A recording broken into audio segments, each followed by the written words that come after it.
Hey, it's Benji Cole, son of Al Cole from CBS Radio and host of the syndicated talk show, People of Distinction. The talk that gives you an in-depth view of some of the most dynamic, intelligent, and successful people on the planet. Run to our website, alcoleenterprises.com for more info.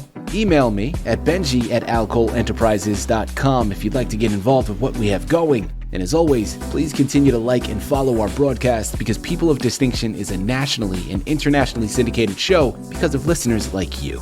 Our shows are available across all major podcast distributors as well as YouTube. And if you keep following, we're going to continue to put out the content. We appreciate the support. Continue to like and follow and sit back and strap in because on the line with us today, we have the impressive Fred Pilcher. We're going to be discussing his amazing book, Agatha the Beloved Queen. Now, it's available for purchase through Amazon, BarnesandNoble.com, all the regular online book resellers. But people, if you want to gather everything that Fred has in store, do yourself a favor and head directly to his personal site. And that's fredpilcher.godaddysite.com. There, you're going to find more information on Fred himself, more information on this amazing book, as well as find the hyperlink set up to take you to the purchasing pages. So one more time, that's fredpilcher.godaddysite.com. And before we go any further, I want to take this opportunity and point out the fact that Fred was brought to our network, People of Distinction, today by one of the best advertising firms in the business. People you already know, I'm talking about ZCOM Media. So for my writers out there who have gone through their process creating their masterpiece, and now you need help moving the book you just developed, contact ZCOM Media. They're one of the best in the business to do it, so head on over to zcommedia.com today and gather all the ways that their fantastic team is going to help you do just that. And listen, it is a true pleasure to have Fred here on the line. Now, his book, Agatha the Beloved Queen, is gonna keep you at the edge of your seat. It is a fantasy novel, right? It's a fairy tale, but it is not for children. This is for adults, and it's gonna be entertaining to no end, but the journey is one to get lost in. The underlying symbols, motifs, and messages to be found is something that we can all take to the bank. Fred, first and foremost, welcome to People of Distinction, and thank you very much for being a guest. How are you doing today, man? I'm doing very well. It's my honor and privilege to be on your show. Before we go into your book, Fred, tell us a little bit more about yourself and your background. Well, as a boy growing up, I was interested in science, and I also had a rich fantasy life, perhaps too rich a fantasy life. I was already imagining going to the moon and Mars before Sputnik ever went up. There were two movies came out in 1950 that I really liked. Walt Disney's cartoon about Cinderella and Ingrid Bergman's presentation of Joan of Arc. It took me a long time before I realized that my admiration for strong women was already revealing itself. Well, go to the present time. I've retired from my college teaching job. I built a private observatory, and I'm engaged in a second career in astronomy. Now I read fantasy stories as much as science fiction. One day a few years ago, an image came in my mind of a beautiful princess whose land is being ravaged by an evil sorcerer. Now, fantasies come into my mind all the time. This one, however, didn't stop with an evil sorcerer ravaging a 600-year-old land. I developed it, sentence by sentence, paragraph by paragraph, scene by scene, through several years until it grew into a 367-page novel. I'm curious to know what inspired you to write a novel in this fashion, where you're truly exploring the differences of classes between the commoners and the wealthy in this instance, and what direct parallels do you see or do you want your readers to pull from this novel? Well, my imagination of childhood is still running in full steam. Imagining a story that can be shared with others, and other people can therefore read my fantasies. This is something not only which is achievable, but in Agatha the Beloved Queen, I have achieved it. And this story, I think, can be enjoyed by anyone who admires strong women, whose sympathies are with the common people ahead of the fabulously wealthy, for whom a bit of fantasy, an evil sorcerer, a few adult scenes will add spice to the story. And if you don't like these, just skip over a little bit of it. The rest of the story is still great. There you have it. People, I'm telling you, again, the book is called Agatha the Beloved Queen by Fred Pilcher. You're going to want to head on over to Amazon, Barnes & Noble, his personal website, fredpilcher.godaddysites.com, to gather more information on everything that he has in store. Fred, you also have a supernatural element to the story. Well, talk to us about that supernatural element. How do the supernatural elements enhance or complicate the princess's quest for balance? And can you share some specific examples?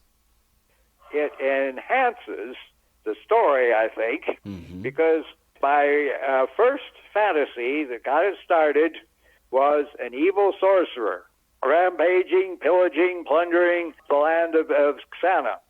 And then there's a beautiful princess who is out there against him. So the story starts with fantasy, and then pretty soon it transforms itself into more historical fiction. Yeah. Let me now quote from the first chapter of the story. At her birth, Princess Agatha, later to be Queen Agatha, comes to her birthing room and tells her mother, Queen Julia, "Do not fear me, dear Queen, for I am your beautiful Agatha's fairy godmother.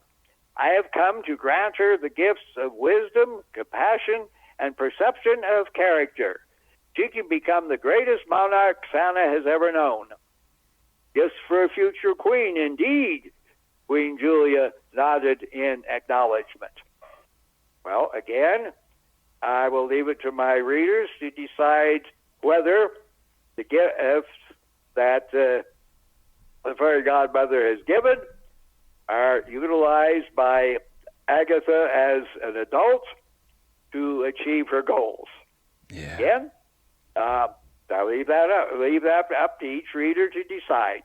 I made a promise, and authors are supposed to carry out promises they make at the start of the book.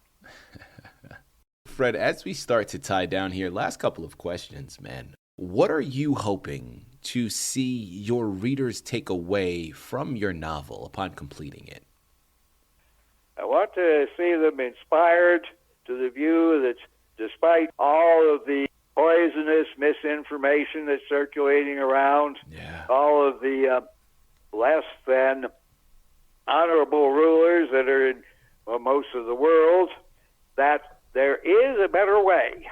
And even if they can enjoy it just as fiction, that's good. It may be, for many of them, just enjoy a better world. One reviewer said, "I'd visit the land of Xana if it were real instead of fiction."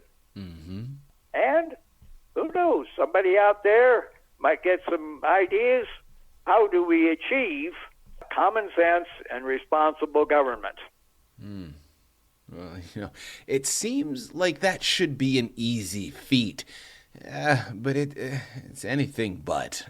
As we close out, let's dive in our imaginations here a little bit, Fred. Let's dive down this rabbit hole. Let's just say, for the sake of today's interview, we were able to bring your world to life, the world that you've created inside of this magnificent book. If you had the opportunity to enter that world, Fred, but you can only choose one particular page to experience fully, which page would you choose to land on and why?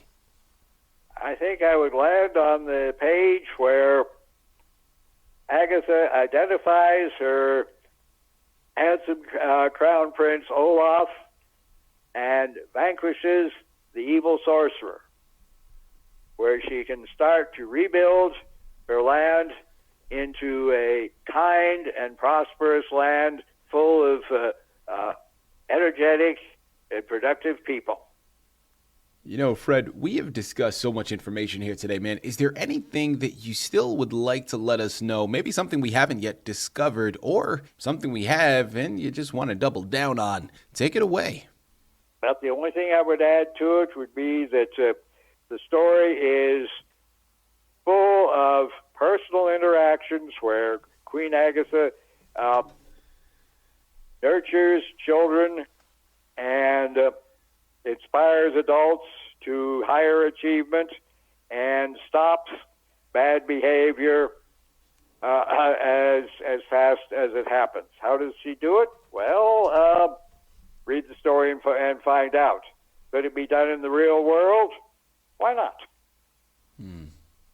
People, I'm telling you, listen, we have done a full 360 because we're back where we started. I'm going to reiterate once again, this book is entertaining, right? It's got that supernatural element. It's got some spicy adult scenes in there as well, but it also has a wonderful underlying message and some great connections that we can formulate conversations around. What Fred did here was remarkable in the sense of addressing certain issues, but not resolving them. As he mentioned, he leaves it up to the reader to go ahead and dictate that, right? To plan that out. Through the conversations that are going to ensue, we can come up with some answers. Fred, listen, man, you are onto something here. I'm telling you, people, again, it's called Agatha the Beloved Queen. You're going to want to head on over and pick up copies of this magnificent book and allow it to open your eyes. Allow it to take you on that journey and allow it to have conversations develop through its understanding.